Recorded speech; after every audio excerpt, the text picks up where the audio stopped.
Well, hello, shiny crafty people, and welcome back to the channel. Today I'm showing a really quick craft where we turn a sort of standard towel, dish towel, into something decorative for a very specific person in your life, being decorated with what they like. So why don't you come down to the cutting table and I'll show you what we need to do this very simple project. So we're gonna need some type of a dish towel or a bath towel will work fine. I bought this as part of a set from, I think, Marshalls or TJ Maxx, and it was a set of 3 of these, and one of them actually is a little different. You'll see one that sort of says love or something on it, which is really cute, and I could add materials to this if I wanted to, but to be honest, I think I'll keep this one just like it is, and I'll add some fabric to the other 2. So what I did is I found the person this is for really loves dogs, like a lot. So I'm going to add some dog fabric to it. So I will need that fabric. I bought 1/4 yard of dog fabric, and now I've cut it into a 4-inch strip. So this is a strip, the width of the fabric, which is about 44 inches by 4 inches. To do that, I used my rotary cutter and a grid, so you can do whatever you want to with that. And from there, we're going to go to the sewing machine, and I'll show you what we do next. Now we need to figure out how much width we need to cover with this, And in fact, this is about 17 inches wide, is how wide the item is. So I'm gonna need at least 17 inches of this, but I'm gonna do more than one. So what I'll do is I'll take my 4-inch wide strip and fold it in half with the right sides together. What I'm trying to do is I'm trying to fold over the edge here, and I'm gonna use the sewing machine to make that faster. So I'm gonna basically baste in a fold, and I'll show you how that works in just a second. So I'm gonna go to my machine, and I'm going to choose about a 3/8 inch seam allowance. And you'll notice that I'm a little farther over than the presser foot. And then I'm gonna go to the longest stitch length possible on my machine. Now, if you have a guide that came with your machine, you could put that on so it would stay in the exact same place the entire time. So I will put that on, the guide on, and that way I just need to run the 2 layers of fabric. It's one piece of fabric folded in half. I'm gonna run that down, and it's gonna be a very long stitch length, and I'm not gonna back up at the end. Go here. See how long that stitch length is? Because I'm not trying to hold it together for any long period of time. In fact, I'm gonna pull those stitches out really quickly in just a few minutes once we go to the iron with this. So then I do the other side as well. I need to do both sides of this. So let me come back over here and do the same thing.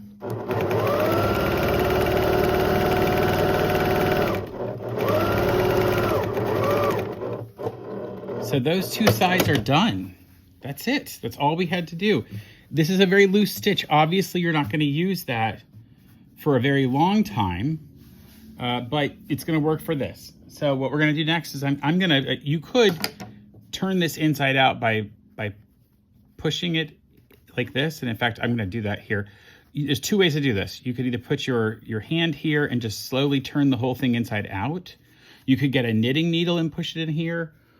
Don't use your end of your scissors though, because you'll rip through the fabric. Or you could trim the end of this fabric off here. You could trim the end off and then sort of work it out the other way, which would be like this. Take this end that's open right here and just slowly turn it inside out. So I'm going to do that one here, and I'm just pushing all of the fabric through. And you kind of get it all shoved in there, and then you can reach down to this end and just slowly start pulling it out. And they make devices for this, what they call like tube turners and that kind of thing. I'm just sort of reaching in there with my fingers to grab more of the fabric and pull it out. And again, we're really not worried about getting this super exact, because I'm using that stitch we put in to iron in some folds. So as soon as I get that done and get it ironed, well, then I'm going to rip the whole thing apart anyway and take all that thread out. So, and if you have to smack it a few times, whatever it takes to get all of that out of there. And because we only need a 17-inch piece, and this was 44 inches to start, we're going to get a big 44-inch, piece when we're done here. So I'm not going to worry about the ends here getting too pointed. I could shove something up in there, up into the end, and get it out. Instead, let's go over to the iron, and I'll show you how to flatten this out. So here at the iron, I'm going to do something a little unconventional. I'm not going to try to line this up exactly.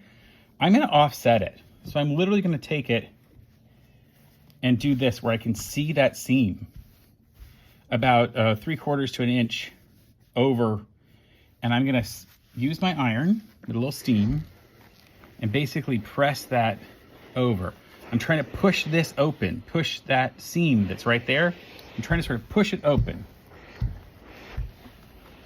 You see, if you tried to line it up, if you tried to do this, if you tried to come in here and line this up exactly and get it on the fold, well, you'd probably get some fabric stuck in there. So I don't want to do that. So I'm doing it offset like this, and this lets me pull away either from one direction to the other. See how I can take that seam and push it, right? I can do that with it.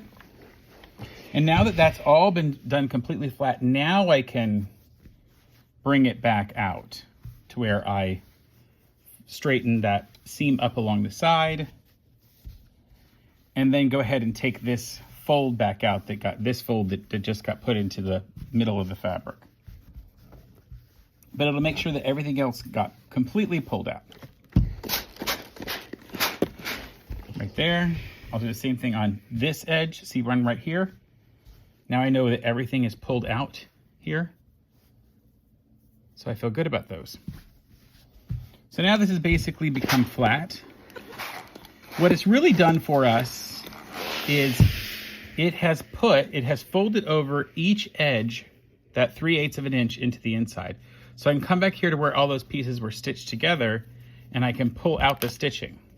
Now you could use a seam ripper for this, or you can just do what I'm gonna do, which is just rip it apart. Because it's such a long stitch that it completely got ripped apart, and now all I have to do is just take all those little dangly thread pieces out. And they're gonna go to be some pretty big size pieces of thread. They get pulled out of there. But you see what it's done? It's made those folds for me where I need them, right along those two edges. And that's gonna let us take this down to the machine, and now I already have the edges folded and we stitch it down. So I'm just gonna keep pulling out the black threads there. And for this project, I know I need a 17-inch piece, which I'm gonna get out of this part right here. So let's go to the cutting table and I'll show you what that looks like. So here at the cutting table, I know I need that 17-inch piece right there. And if I bring this over the part that I have cleaned out, look at that. Look how good that's gonna be. So what I'm gonna do is I'm gonna trim this to about 18 inches so I have a 1/2 inch to turn over on each end. So I'll get this to my table and figure that out. And you can use a rotary cutter if you choose, or you can use a pair of scissors. Either one is fine. I'm gonna choose a rotary cutter for this because that's what I'm comfortable with. And now I just have to find the rotary cutter. You know, when I first started using a rotary cutter, I was very nervous, which I think is healthy. I think you should be very nervous when you first use a rotary cutter. And it's taken me quite a while to get comfortable with it. But now that I've been using a rotary cutter forever, I feel really comfortable. So here I'm at my 18-inch mark on the side. All right, that's fantastic. Now I'm going to open up the end here and fold in about a 1/2 inch or more. I'm gonna press it with my fingers and then fold. So actually what I really wanna do, and I want you to get a little closer for this. Let me pull you down a little closer so you make sure you really get to it. I'm gonna come out here and fold. I'm gonna fold this about 1/4 to a 1/2 inch in. And if you want, you could mark this with a pen. And then I'm gonna open it up and fold that corner at a 45-degree angle in. Does that make sense? 45-degree angle in. And that'll fold that back and this top piece back. And it's gonna get us a nice sharp corner. And in fact, this might be easier to do at the iron if you chose to. And you could then, if you wanted, put a pin in there to hold all that together. So I will put a pin into that. Clips would also be good. And I didn't quite get it, did I? Those clips they sell would also be really good here. The only problem with the clip is going to be that it's not going to quite hold it when you have to take it out. Same thing on the other side. I'm going to fold that in at that 45 degrees. Fold in, this side in, and the top in. Look how nice that looks. That's just going to get us a nice square corner over there, and I think that's important to really look nice. Now, the one I've already done, which you'll see here, you'll notice that I tried to be a little careful to go on the edge, but if you wanted, you could actually bring yourself in about a ½ inch and make it look a little more like intentional that this is just a panel that's in here. And then I use the matching thread so that on the back you don't really tell at all that it's there. I like the look of that. Okay, I'm gonna do the same thing on the other end. And actually, I'm gonna wait. Here's the reason why I'm gonna wait. I need to see how big this is gonna be. So let me bring you back up, and we'll take the one that we're working on right here. Oh, this is interesting. This particular towel has a nice little handle, and it's the reason why I chose to only do one side of this towel, and that's gonna be the other end. And so I'll come down here to this end, and I'm going to put my piece on it that I just made, and I'm gonna see how much more I have to take off the side. And it's actually quite a bit here. So I'm glad I didn't do anything else to it, because I wanna make sure I know how far I'm going. I did give myself about 1 inch off of the top, so I'm going to line this up at a line on my table, and then bring that fabric up about 1 inch to that point, and I will pin it in place. Now, this is the kind of project that goes a lot faster when you're not thinking about talking about a tutorial and what needs to go on. And here's a part where clips really wouldn't work because you really can't clip it in place this far away, obviously. All right, let me pin a few more down to the other end. You can't clip this far in, is what I'm trying to say. So pins really help here. And I'm just going along. Okay, now I get to this end and I have to fold all of this material in. So I'm gonna go ahead and fold it while it's right on the piece. And in fact, if you were at the iron, it would be real easy to come over here and just touch this with your iron. So I'll actually use my iron. Not on my plastic though, I should be careful, don't put it on the plastic. And then that'll let me take this back into the other part of the fold that I need to do. And I can do that here easily. I can fold 45 degrees at that line. So basically, I match the inside fold with the one that looked on the outside. Same thing here. Now, if you wanted to trim all that off, you certainly could. I mean, there's no reason to leave it.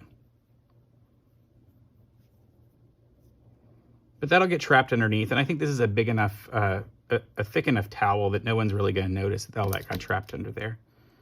It'll actually give me more to pin through. So that worked out okay. Ooh.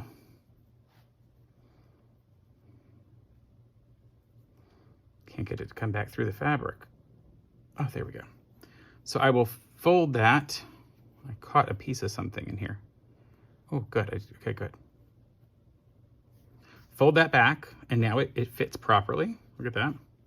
And I can put all the layers through if I choose to. That'll work better. Pin through all the layers. And now I just need to thread matching color into my machine, and I can stitch this down. So here's what I've pinned, and I'm gonna go ahead and, now that I've put red thread in here and I've put my stitch length back down, I will start at one of those corners, and I'm just edge stitching, which means I'm going very, very close to the edge, within 1/8 of an inch, or closer. I'm gonna pull my pins out as I go along. Now I wanna let you know that, my channel is really designed for people that maybe don't sew a lot, or maybe have gotten into mask sewing and now they wanna do other projects. It's important for you not to sew over your pins, but it's also important for you not to fight the materials. So I'm just letting the feed dogs, those are underneath the fabric right now. They're part of the sewing machine and they pull the fabric through. I'm letting them do all the work. It might look like I'm pushing this with my hand. I'm not, okay? I'm just guiding it with this hand. Now my machine has a feature called needle down, which I love very much, which if you can afford the machine that does it, you should get it. Also, automatic thread cutter. Oh, that's a life changer. But it allows me to then pivot because the needle will stay in the down position. Otherwise, you'd have to use the hand crank and crank it to the right position. It's important to me that you can keep your work in the place you want it to be. Now, I just used the reverse so that I could get back to the right point because I had gone off of it. Now, some people maybe don't want to worry about pins. And if that's the case, if that's you, you can always use a spray to base this. You know, they sell some really good temporary spray adhesives. I use 505 because it is, well, first of all, just know it's very expensive. But it is plant-based and it's very safe. It's not labeled a carcinogen. And to be honestly, we use a lot of it in our company. In fact, I think we buy 100 or 200 cans at a time. So we have, the wholesale hookup. But I don't want anyone to work for me who might one day get cancer because of something that they used at my company.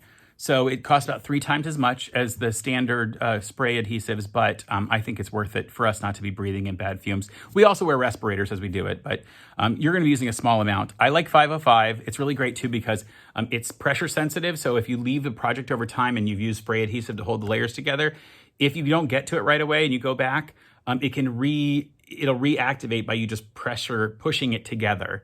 And so you can reposition things, which is also really nice. All right, well, look at that. I have now finished this really cute towel, and I'm gonna give this to a friend of mine who loves dogs for the next time it's time for a holiday, some type of holiday. Actually, I will tell you, this is right near Christmas, but I'll probably publish this later than Christmas. So now she's got 2 awesome either kitchen towels or bath hand towels. Super easy gift. I've been Tim Totten. Thank you so much for joining me. Please like, subscribe, like this video, subscribe to the channel, click the little bell icon, all the stuff you hear on other YouTube videos. It really does help our channel get out to more and more people. So until next time, stay crafty. Bye for now. I like this material.